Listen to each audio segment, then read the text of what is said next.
सोचकर देखिए, अगर बाजार को कंट्रोल किया जा सकता तो सुनने में नामुमकिन लगता है ना। लेकिन क्या हो अगर असली राज बाजार को नहीं बल्कि खुद को काबू में करने का हो। आज हम इसी अनुशासन के बारे में बात करने वाले हैं। तो चलिए एक सवाल से शुरू करते हैं। आखिर वो कौन सी एक चीज है जो किसी भी ट्रेडिंग अकाउंट को पूरी तरह से खत्म कर सकती है?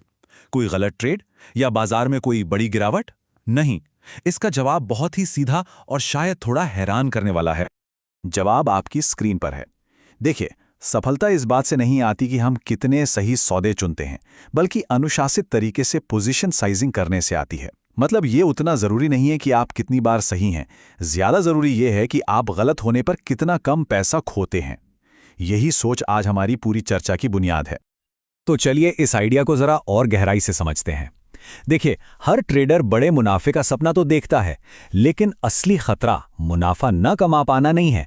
असली खतरा है एक ही बुरे ट्रेड में सब कुछ कमा देना। देखिए, नुकसान का जो गणित है ना, वो बड़ा ही सख्त होता है। जैसा कि यहां दिख रहा है, अगर 10% का नुकसान हो जाए तो उसकी भरपाई के लिए 11.1% का फायदा कमाना पड़ता है। नुकसान जितना बड़ा होगा, वापसी उतनी ही मुश्किल हो जाएगी। इसीलिए पहला नियम हमेशा यही होता है, अपनी पूंजी को बचाओ। तो फिर सवाल ये उठता है कि हम जोखिम को सही तरीके से मापें कैसे? कैसे पता चले कि एक ट्रेड दूसरे से बेहतर था?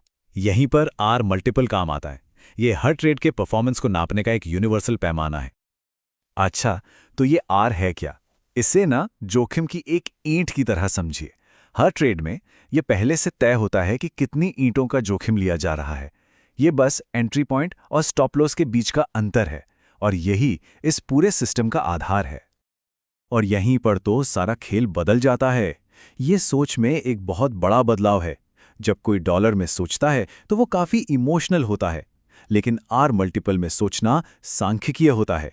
मैंने $1500 कमाए की जगह ये कहना कि मैंने 3 आर बनाया, ये भावनाओं को पूरी तरह से खेल से बाहर कर देता है। और इसे इस्तेमाल करना भी काफी सीधा है। सबसे पहले अपना 1 आर तय कीजिए, फिर ट्रेड को चलने दीजिए, और आखिर में जो भी फायदा या नुकसान हुआ उसे अपने शुरुआती आर से भाग दे दीजिए। बस इससे पता चल जाएगा कि शुरुआती जोखिम के मुकाबले कितना गुना कमाया या गवाया। ये सारे नियम सिर्फ छोटे ट्रेडर्स के लिए ही नहीं हैं। जब बड़े बड़े इंस्टीट्यूशंस इन्हें नज़रअंदाज करते हैं तो नतीजे तबाही ला सकते हैं। और इसका सबसे बड़ा उदाहरण है लॉन्ग टर्म कैपिटल मैनेजमेंट यानी LTCM की कहानी। LTCM में बड़े बड़े फाइनेंशियल जीनियस थे, यहां तक कि नोबेल पुरस्कार विजेता भी शामिल थे। फिर भी वे बुरी तरह फेल हुए, और 1998 में उनके पतन ने तो पूरी दुनिया की फाइनेंशियल सिस्टम को लगभग घुटनों पर ला दिया था। उनकी नाकामी के केंद्र में था उनका रिस्क मॉडल, जिसे वैल्यू एट रिस्क या वार कहा जाता था। मॉडल का अनुमान था कि एक दिन में $50 मिलियन से ज्यादा का नुकसान नहीं होगा, लेकिन जब रूस ने अपने कर्ज पर डिफॉल्ट किया तो उन्होंने एक ही दिन में $500 मिलियन गंवा दिए। ये साफ दिखाता है कि सिर्फ पुराने डेटा पर भरोसा करना कितना खतरनाक हो सकता है। उनके मॉडल ने एक ऐसी घटना की कल्पना ही नहीं की थी जो पहले कभी हुई ही नहीं, और यही उनकी सबसे बड़ी गलती थी। ये चार्ट बहुत साफ साफ दिखाता है कि नुकसान हुआ कहां। आप देख सकते हैं कि उनका जोखिम स्वॉप्स और इक्विटी वॉलेटिलिटी में बहुत ज्यादा केंद्रित था। उनके दांव उतने फैले हुए नहीं थे जितना वे मानकर चल रहे थे। और इस पतन का असर वो दूर तक महसूस किया गया। जैसा कि ये चार्ट दिखा रहा है, कीमत सिर्फ LTCM के पार्टनर्स ने ही नहीं चुकाई। UBS जैसे बड़े बैंकों को भी भारी नुकसान उठाना पड़ा, जिससे पूरा फाइनेंशियल सिस्टम ही खतरे में आ गया। ये एक बहुत बड़ा सबक है। फाइनेंशियल दुनिया में जोखिम कभी भी अकेला नहीं रहता। LTCM की इस नाकामी ने ही जोखिम को मापने के बेहतर तरीकों की तलाश को जन्म दिया।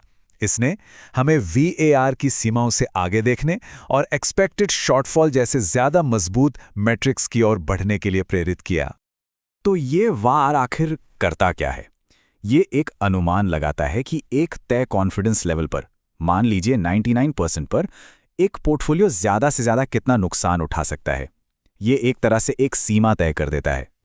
यहां एक बहुत ही जरूरी फर्क है। वार कहता है हम 99% निश्चित हैं कि नुकसान इस सीमा से ज्यादा नहीं होगा, लेकिन ये नहीं बताता कि उस 1% वाले मामले में क्या होगा। वहीं एक्सपेक्टेड शॉर्टफॉल यानी ES पूछता है, ठीक है, अगर हम उस 1% वाले हिस्से में आ गए तो हमें औसतन कितने नुकसान की उम्मीद करनी चाहिए। ये पूरी तस्वीर सामने रखता है। वॉर तो बस बर्फ के पहाड़ का वो हिस्सा है जो पानी के ऊपर दिखता है, यानी वो नुकसान जो हम देख सकते हैं।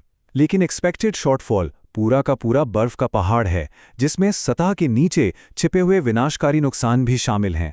ये बताता है कि जब हालात सच में बिगड़ते हैं तो क्या उम्मीद करनी चाहिए। चलिए अब इन सभी चीजों को एक साथ जोड़ते हैं।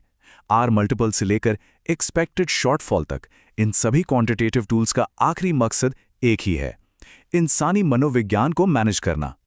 इसकी एक बेहतरीन मिसाल बेसबॉल के खेल से ली जा सकती है। एक अच्छे हिटर की तरह ही एक कामयाब ट्रेडर के पास भी एक प्लान होता है। उसे पता होता है कि कब शॉट लगाना है और कब रुककर इंतजार करना है। यही अनुशासन उसे जल्दबाजी में लिए गए भावनात्मक फैसलों से बचाता है। तो असल समस्या क्या है? असल समस्या अक्सर हम खुद होते हैं। हमारा दिमाग तर्क संगत रहने के लिए नहीं बना है, खासकर जब बात पैसे की हो। हमें नुकसान से नफरत है, हम ज़रूरत से ज़्यादा आत्मविश्वासी हो जाते हैं और हम सिर्फ वही सुनते हैं जो हम सुनना चाहते हैं। ये मनोवैज्ञानिक जाल किसी भी अच्छी से अच्छी योजना को बर्बाद कर सकते हैं। और ये स्लाइड ये सब कुछ एक साथ लाती है। ये सिस्टम्स असल में हमारी अपनी ही खामियों से बचाने के लिए एक फायरवॉल का काम करते हैं। देखिए, अगर कोई नुकसान से बचने के लिए घाटे वाले ट्रेड को पकड़े रहता है तो एक स्टॉप लॉस ऑर्डर उसे ऐसा करने से रोकता है। कोई ज़रूरत से ज़्यादा आत्मविश्वास के कारण बहुत बड़ा जोखिम लेता है तो एक निश्चित प्रतिशत जोखिम का नियम उसे बचाता है। ये टूल्स हमें खुद से बचाने के लिए ही बनाए गए हैं। तो हम इस चर्चा को एक आखिरी विचार के साथ खत्म करते हैं। शायद बाजार को मैनेज करने की कोशिश करना ही गलत लक्ष्य है।